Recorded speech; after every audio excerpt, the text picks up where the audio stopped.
ABC 7 News 9 team reporter Melanie Woodrow spent today holding BART officials accountable for this. She is here now with more on what they had to say about the string of issues. Mel. Amma and Dan, I spoke with one of the newer members of BART's board of directors who actually ran on a platform including reliable service. He didn't shy away from any of my questions, and I had lots.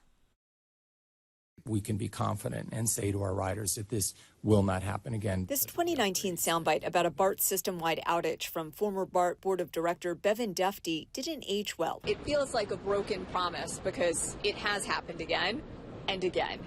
What do you say to riders who have a hard time trusting what the BART board of directors has to say? Well, I think trust is something that's really hard won, and it's easy to lose. Regardless of an explanation, regardless of accountability, what people just want is to know that when they show up at their BART station, there's going to be a train ready and waiting for them. Trains this morning were not ready and waiting. BART service was suspended system-wide due to a computer equipment problem. Edward Wright was elected to the BART board of directors in November. Reliability was one of the platforms he ran on. Since November, what have you been able to do to improve that reliability?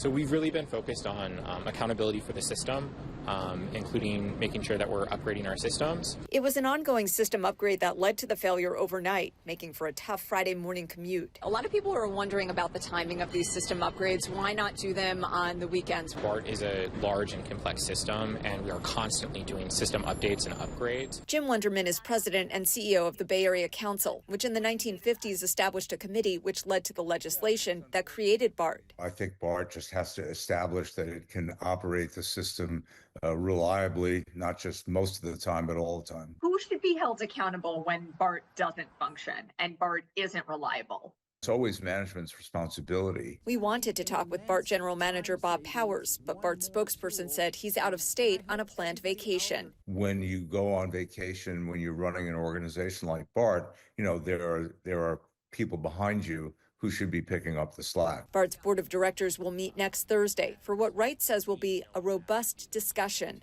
What are the tough questions you're going to be asking during that discussion? What went wrong? What happened? When should we have known that something was going wrong? What could have been done to prevent it? And what are we doing to make sure this does not happen again in the future? We were actually with Wright when he got the text that full service would be restored at about 11:45 this morning. He says he did not get a text overnight when service first went out, and he felt he should have. He thinks there's room for improvement around communication. Yeah, nothing is ever failed, Things can fail, but, had he gotten something sooner, maybe they could have gotten on this a little bit sooner. I think that was his point, yeah.